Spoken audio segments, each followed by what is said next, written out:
El tema de los códices mayas seguramente es interesante. He escogido algunos. Bueno, ahí seguramente se preguntan cuántos existen, ¿no?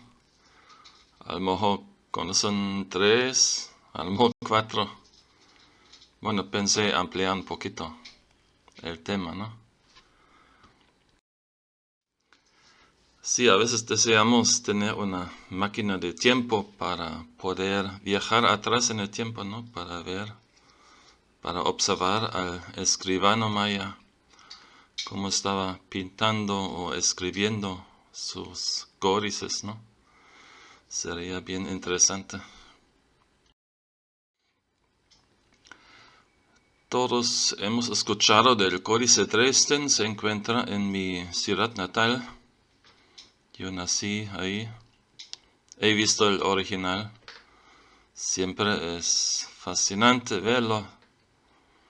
No es lo mismo ver una reproducción o incluso un facsímile comparado con el original, ¿no? Es una emoción diferente, seguramente. El Códice Dresden, o Dresde dicen en español, fue pintado en la península de Yucatán. Eso sí lo sabemos, dónde exactamente. Eso no se sabe, no se puede deducir tampoco del texto jeroglífico. Solo sabemos que no fue pintado, por ejemplo, en Tayasal, en Guatemala, ¿no? Porque tiene muchas palabras yucatecas. Además aparece el códice, en el códice aparece el dios de la lluvia, Chac, con mucha frecuencia, y sabemos que ese tema de la lluvia fue más importante en el norte de Yucatán, donde es más seco. Algunos especulan que fue pintado en Chichén Itzá. Yo creo que Ekpalam también es muy buen candidato. Seguramente es el códice más valioso por la calidad de su caligrafía, por las figuras de los dioses hermosamente pintados y por la información astronómica que contiene. En otras lecciones vamos a hablar de las tablas, a mucho detalle de las tablas de Venus, tabla de Marte, tablas de los eclipses, por ejemplo.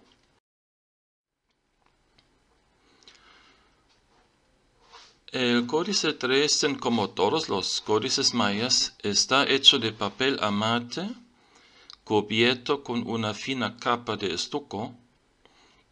Está doblado, tal como lo vemos aquí en la imagen, de manera de biombo o acordeón, dicen algunos, ¿no? Y está pintado de los dos lados. Consta de 39 hojas por 2, entonces son 78 láminas. No todas están pintadas, solo 74. 4 láminas, entonces se quedan sin pintura. Y las láminas miden 9 por 20 centímetros.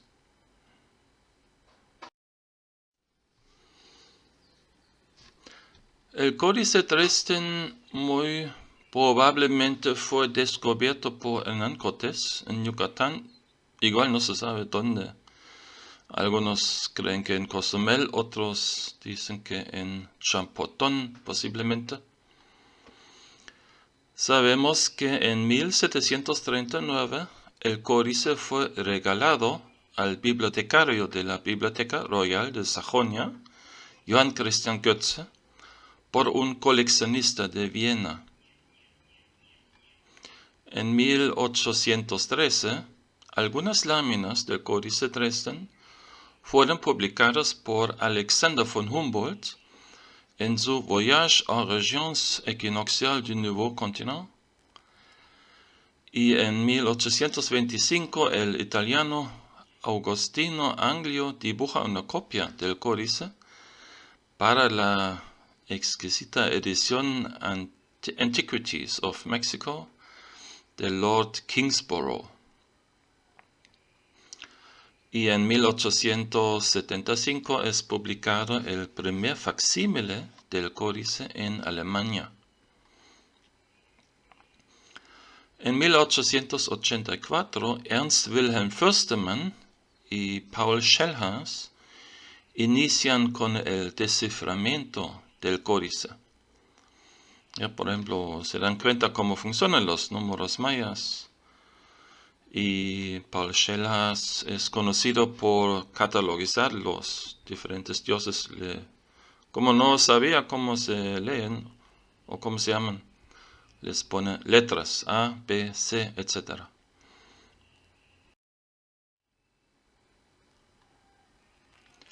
En el Códice Dresden tenemos pronósticos para la agricultura. Aquí vemos el dios Chak. El códice contiene o describe rituales y profecías. Aquí vemos al dios Kawil. Y además, muy importante, contiene tablas astronómicas para Mercurio, Venus, Marte, Júpiter, Saturno y para eclipses.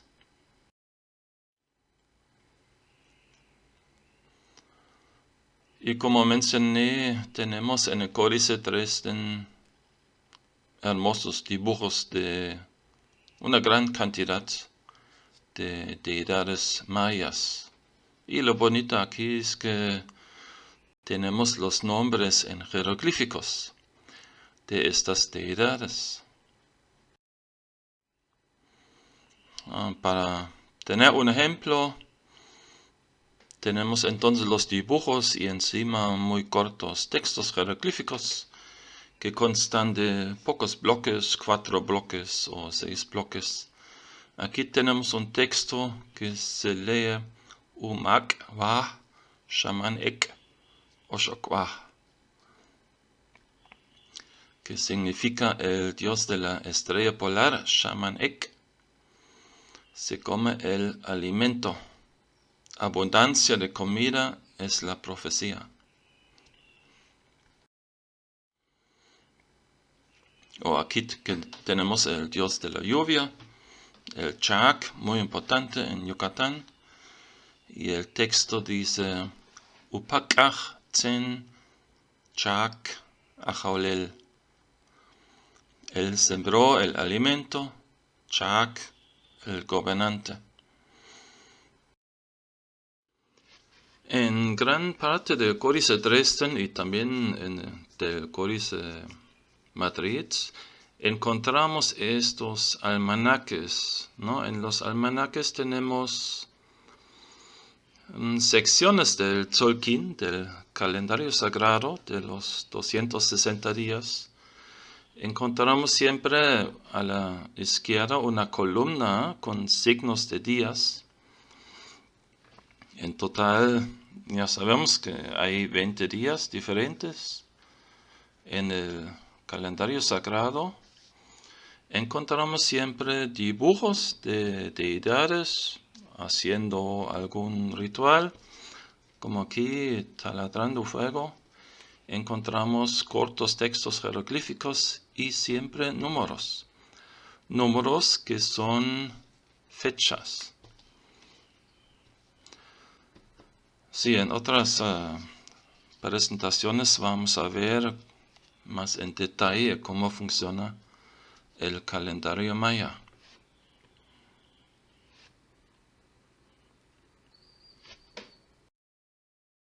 Estos almanaques, aquí podemos hacer unos cálculos, ¿no?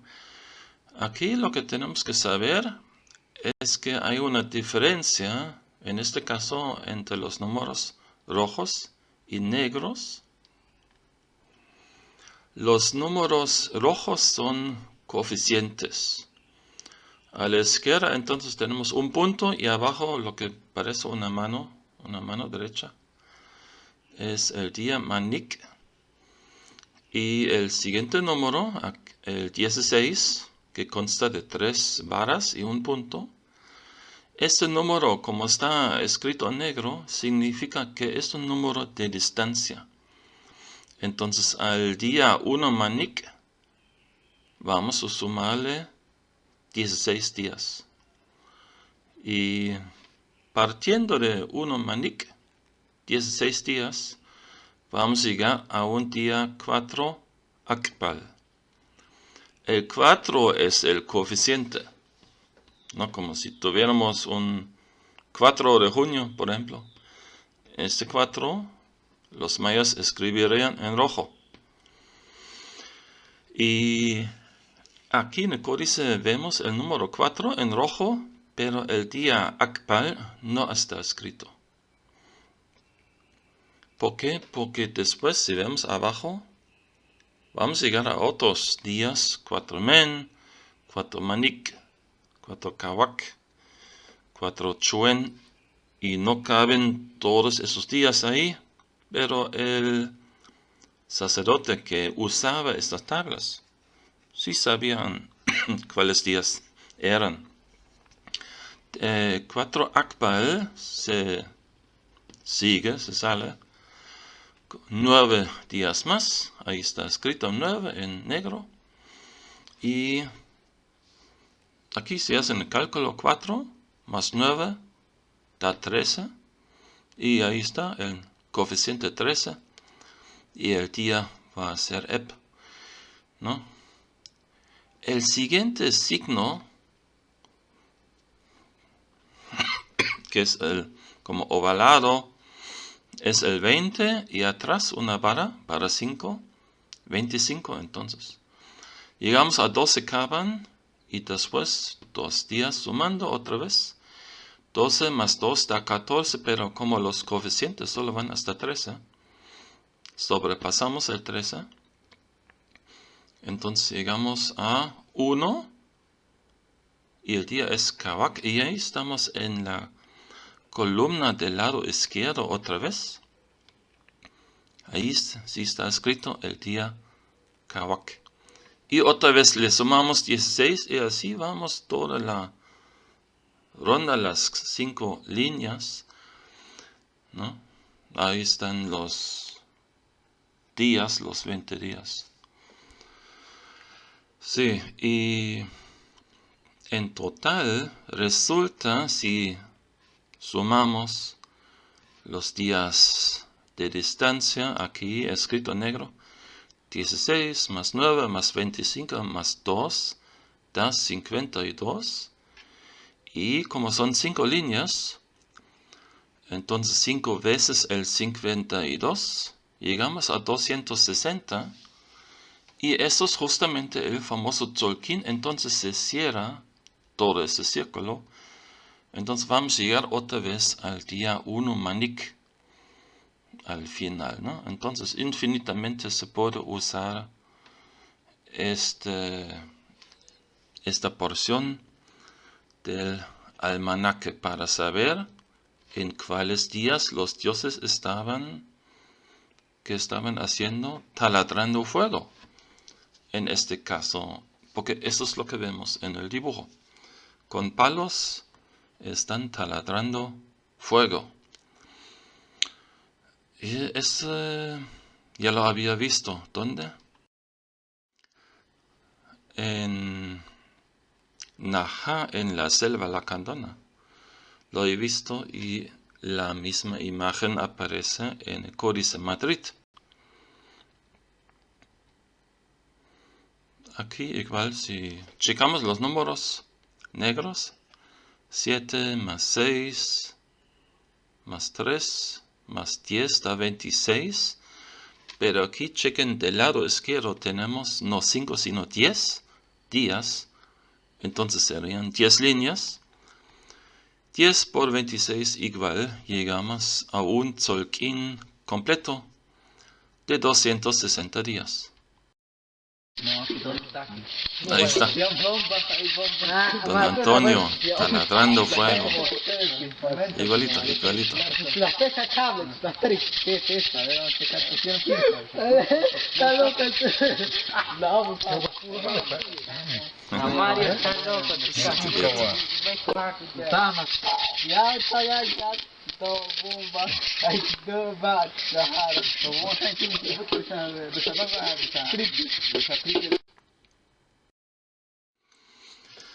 Sí, y tenemos las famosísimas tablas astronómicas.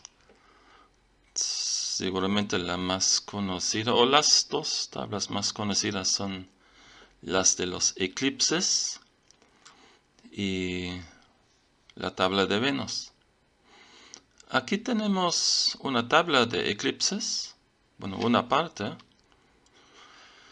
Las fechas en el Códice 3 van desde el año 176 hasta 1232. Aquí vemos, por ejemplo, los símbolos del eclipse solar. Y aquí tenemos el símbolo del eclipse lunar. La tabla de Venus, a ver, rápidamente lo más importante, esa sería la última lámina. Y aquí vemos, por ejemplo, que los mayas conocían la siguiente fórmula. Chequen aquí este número. Estos no son tres números, por cierto. El 8, 2 y 0 forman un solo número. Aquí tenemos sistema posicional. Esto significa que tenemos aquí 8 por 360 días, más 2 por 20 y 0 por 1.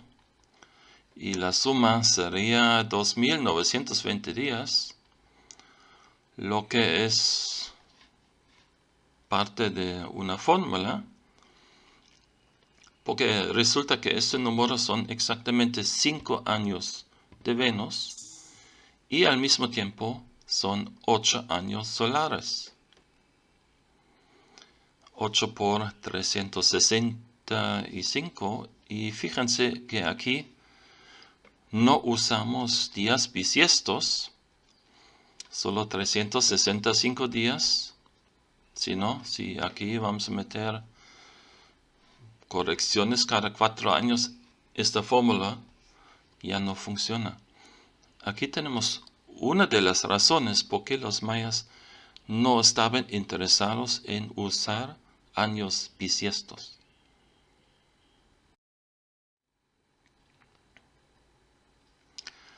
Las tablas de Venus incluso contienen indicaciones para hacer correcciones, porque un año de Venus en verdad es un poco más corto que 584 días.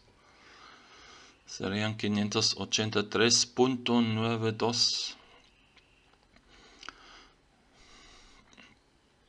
Y lo genial de estas tablas es que prácticamente es posible usarlas durante siglos.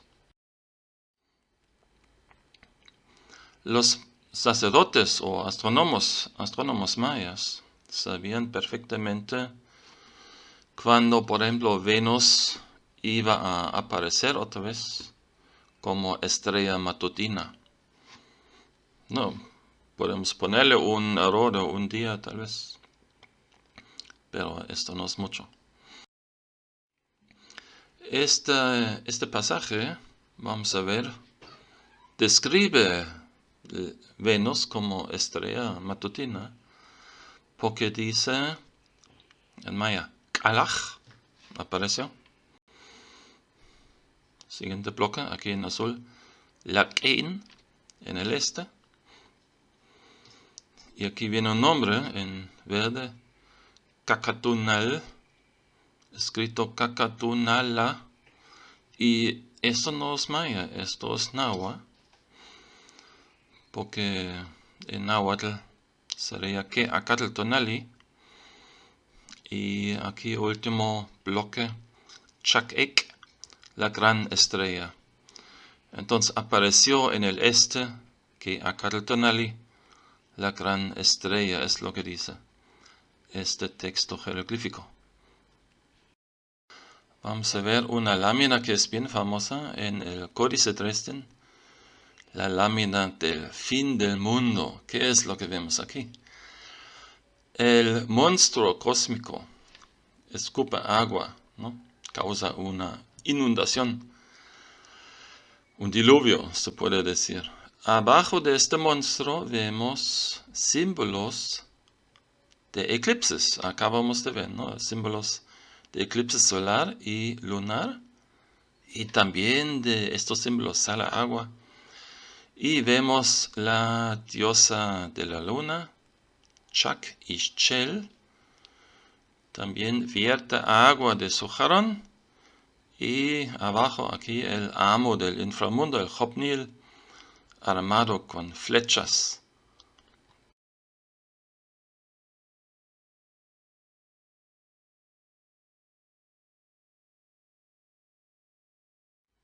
Y el texto jeroglífico todavía confirma la escena, porque dice, está lloviendo en el cielo, negro está el cielo, negra está la tierra, o sea, hay obscuridad total.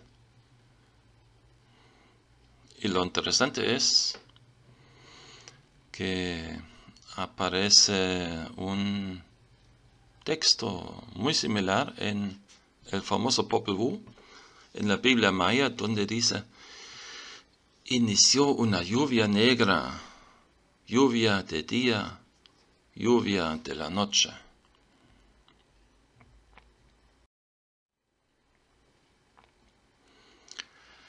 Los eclipses son símbolos temidos, ¿no?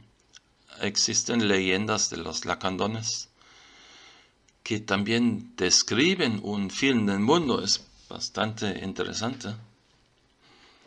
Muchos han estudiado ese tema en el año 2012, ¿no?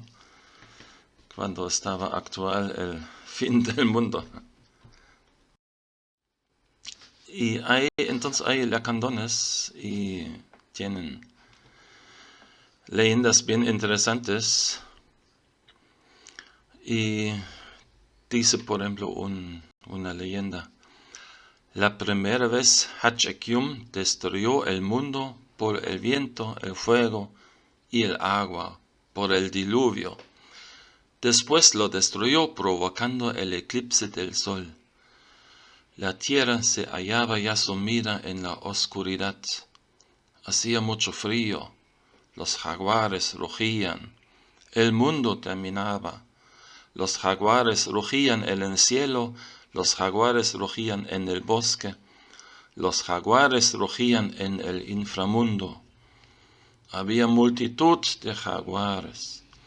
Eran los jaguares celestes los que iban a devorar a la gente. Los humanos iban a morir. Oían gruñir a los jaguares de muy cerca.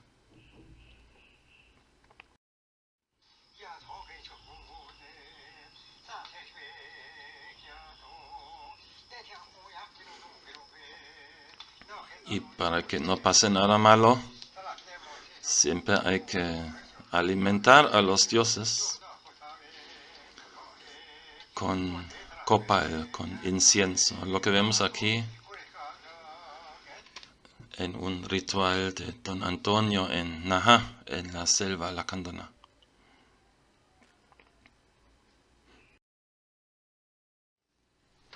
El Códice Dresden se ve así en el original, aquí en las láminas 4, 5, 6 y 7. Yo hice un dibujo del Códice Dresden, no del total, como no está completamente preservado. Yo dibujé solamente 14 láminas. Y vamos a ver la misma parte del códice en mis láminas, como se ve.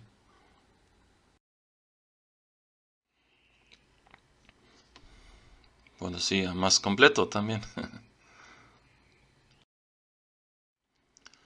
Sí, y todos mis dibujos son estas 14 láminas. Aquí hay 2. Me encanta el Códice Dresden. Claro, tiene una gran estética.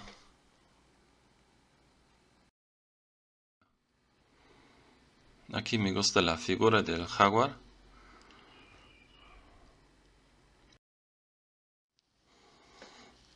Y todas estas hermosas figuras, imagínense, están pintados en láminas que tienen altura de 20 centímetros. Esto no es mucho, ¿no? Entonces aquí sí tenemos dibujos en miniatura. Ahí arriba a la izquierda el dios del maíz cargando la planta del cacao, por cierto. Ahí aparece la palabra cacao escrito. Una palabra maya, ¿no? Pero por cierto no podemos leer todo, todavía no está descifrado todo. Aparecen variantes en los códices de glifos que no aparecen en las estelas talladas en piedra.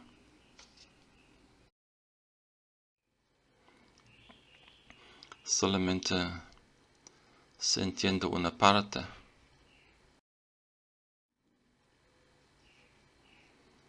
Sí, y con esto terminamos esta parte del Códice Dresden. Así se ve mi reproducción completa.